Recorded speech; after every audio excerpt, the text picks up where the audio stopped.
শক্তিরূপেণ সংস্থিতা নমস্তস্যৈ নমস্তস্যৈ নমস্তস্যৈ নমো নমঃ।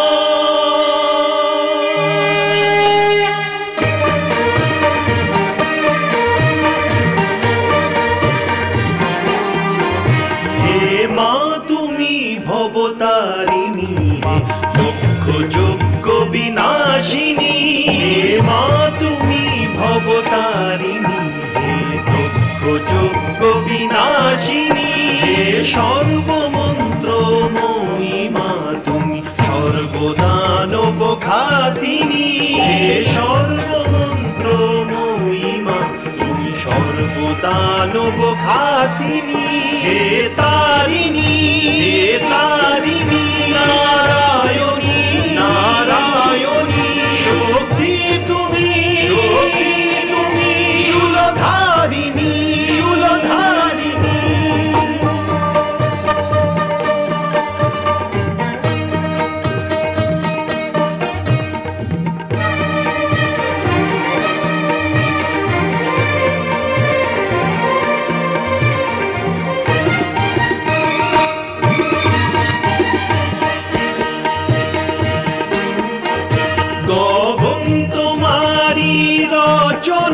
তুমি বাতালেরই রচিতা, তুমি জননী হে পালিকা, সৃষ্টির স্থিতি সংহারিকা, সৃষ্টির স্থিতি সংহারিকা।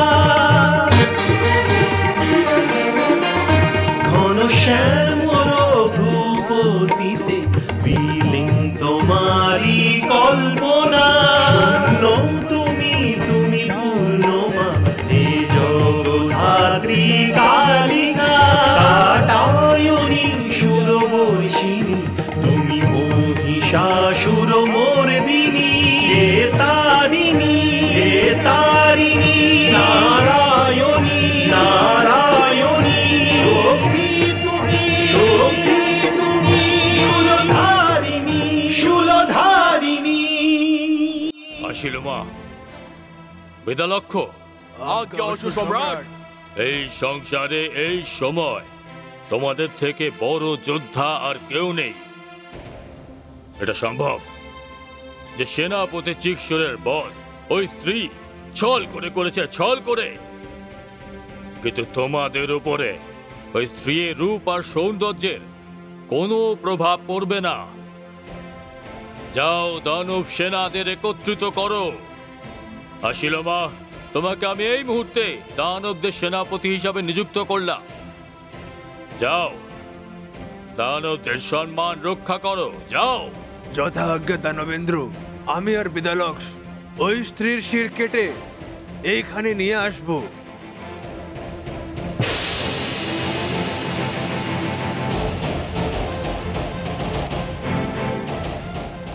যাও।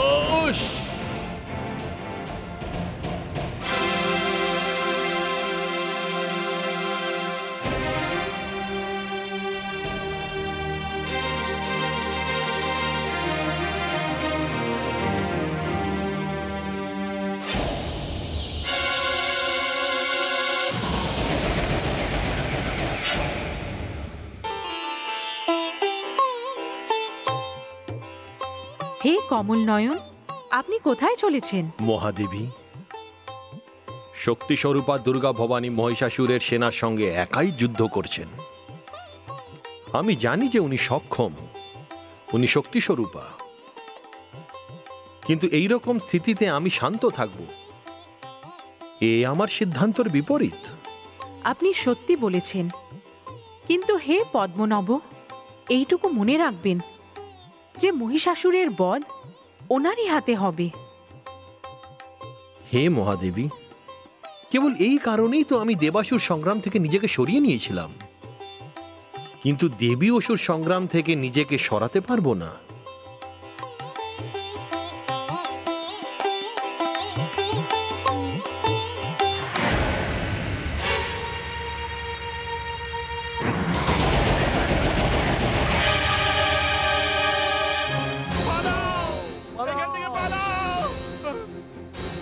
দাঁড়াও কাপুরুষরা, দানব সমাজে তোমাদের মতন কাপুরুষের জন্য কোনো স্থান নেই, যে নিজের সেনাপতির সব ছেড়ে পালিয়ে যাচ্ছে। না না দানবীর আসলিমা, এখন আর উনি দানবের আসিলমা নন, উনি এখন সেনাপতি আসিলমা। দানবীর যখন সেনাপতিকে মেরে ফেলা হয়েছে তখন সেনাদের মার্গদর্শন কে করতে পারে? তাহলে ঠিক আছে, আমি আর বিদালক্স তোমাদের সঙ্গে আছি।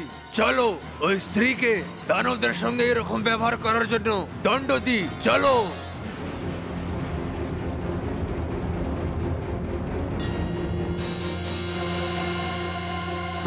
দাঁড়াও। কাপুরুষ দানবরা, যুদ্ধের সব নিয়ম তো তোমরা তাকে রেখে দিয়েছ। শালীনতার মর্যাদা তো তোমাদের মধ্যে কোনোদিন ছিলই না। একলা মহাদেবীর বিরুদ্ধে তোমরা পুরো সেনা নিয়ে এসেছ। তোমাদের লজ্জা হয় না? যদিও তোমাদের জন্য তো উনি একলাই সক্ষম, আর তোমাদের তো ব্রহ্মদেব বড় দেয়নি।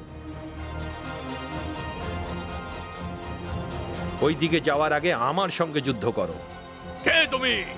এর নাম বিষ্ণু, আরে একজন ছলি আছে আর মায়াবী। বিদালক্স, তুমি নিজের সৈনিকদেরকে নিয়ে গিয়ে ওই স্ত্রীকে ঘেরে ফেলো আর জয় প্রাপ্ত করার চেষ্টা তুমি অবশ্যই করো। আমি এই বাচালকে বাসলতার দণ্ড দিয়ে এখনই আসছি। যথাজ্ঞা সেনাপতি আসিলমা, চলো চলো।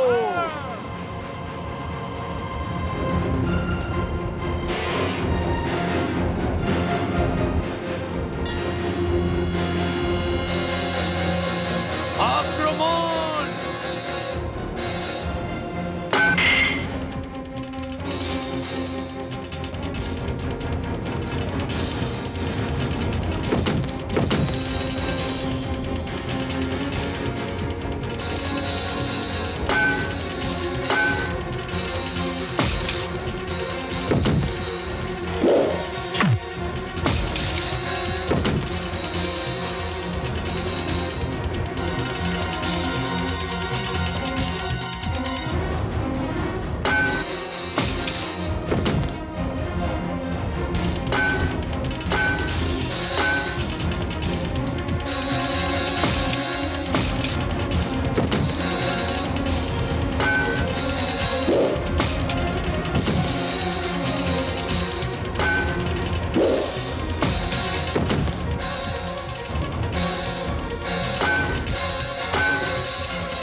মৃগরাজ, আমি যার অপেক্ষা করছি তিনি তো এখনো এলেন না। মনে হচ্ছে যে তিনি যেন একটা একটা দানবের মস্তক কাটা যাওয়ার পরেই আমাদের সামনে আসবেন।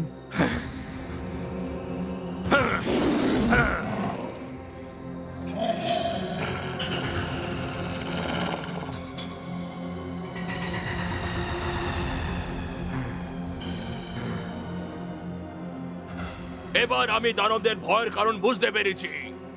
আমাদের সৈনিক এই স্ত্রীকে নয়, ওনার বাহনকে ভয় পেয়ে গিয়েছিল। ওরে নির্লজ্জ, সামনে ডোলে ডোলে আসছো। তোমাদের সকলকে এই কাল গ্রাস করে নিচ্ছে। ওনাকে কেন পাঠাচ্ছ না, যে তোমাদের বলি দিচ্ছেন, আর নিজে মেয়েদের মতো কোথাও মুখ লুকিয়ে বসে আছে? ব্যাস, বেশি কথা বলবি না। 2-4 দানবকে মেরে নিয়েছিস আর নিজেকে সর্বশক্তিমান ভাবছিস। এখন দেখ আমি তোর কি দশা করি।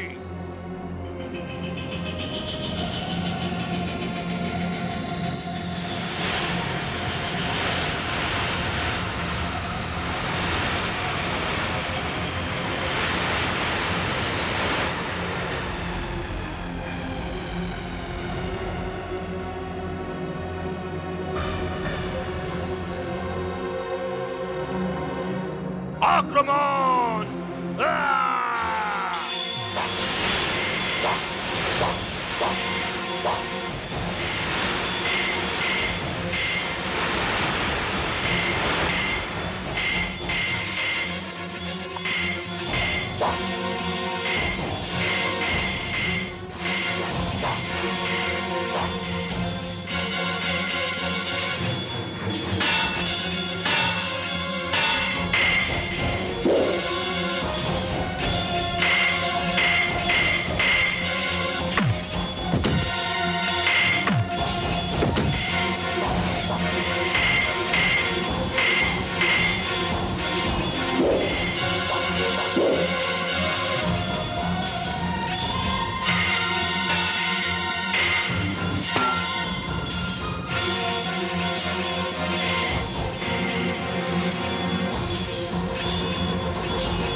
আসবে, এবার ও নিজেই আসবে মৃগরাজ।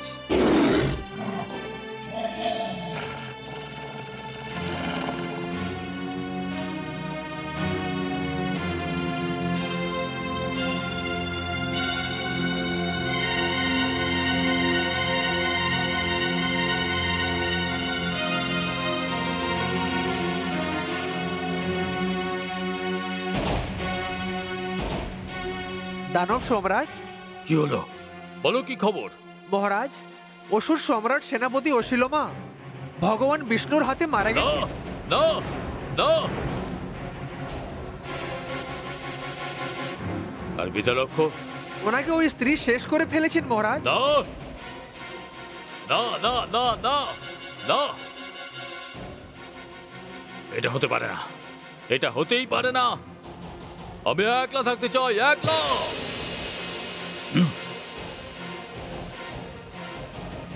অর্ধেকের বেশি দানবীর মৃত্যু প্রাপ্ত হয়েছে, আধা সেনা মারা গেছে।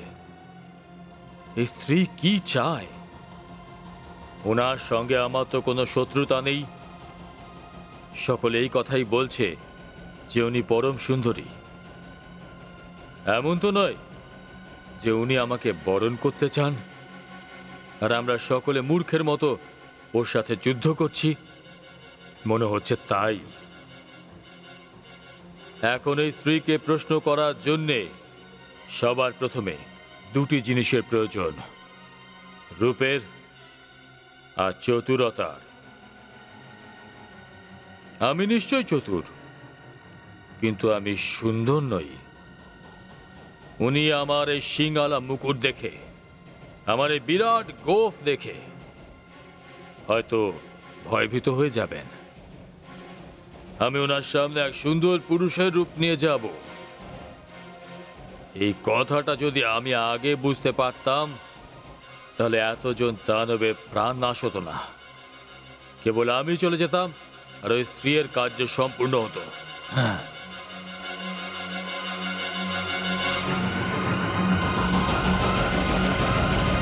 বিনাশ!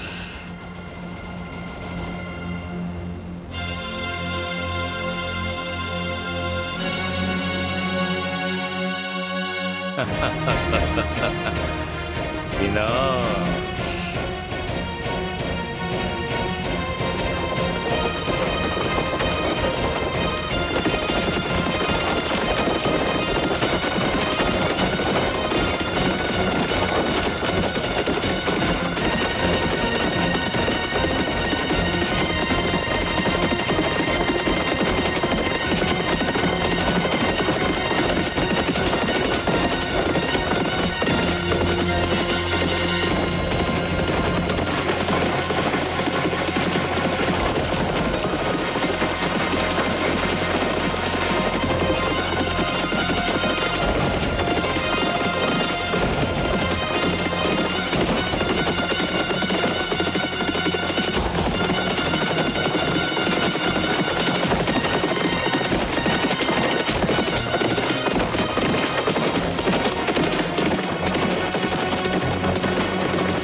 আমাদের রাস্তায় ইনি কে দাঁড়িয়ে আছেন?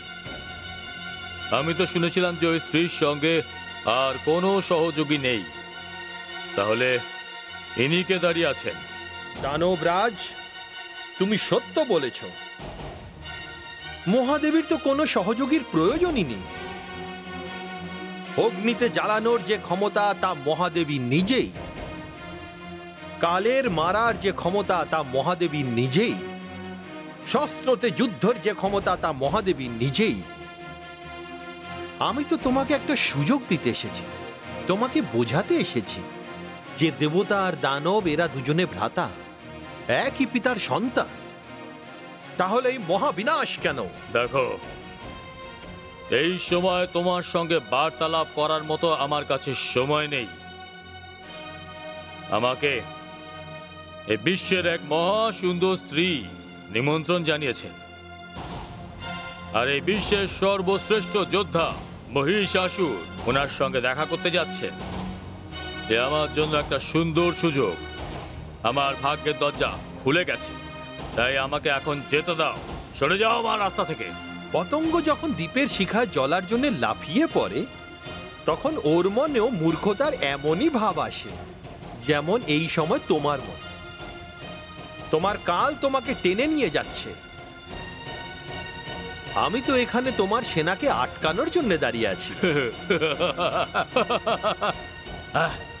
তাহলে ঠিক আছে, তুমি যদি আমার রাস্তা আটকানোর সিদ্ধান্ত নিয়ে নিয়েছো, তাহলে আমিও তোমাকে তোমার পরিণাম পর্যন্ত পৌঁছে দিচ্ছি।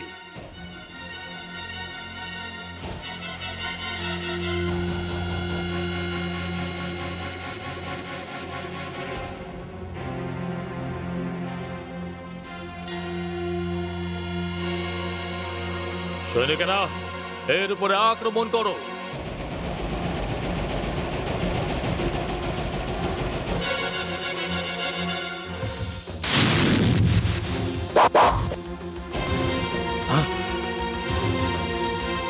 আক্রমণ! একে সমাপ্ত করে দাও।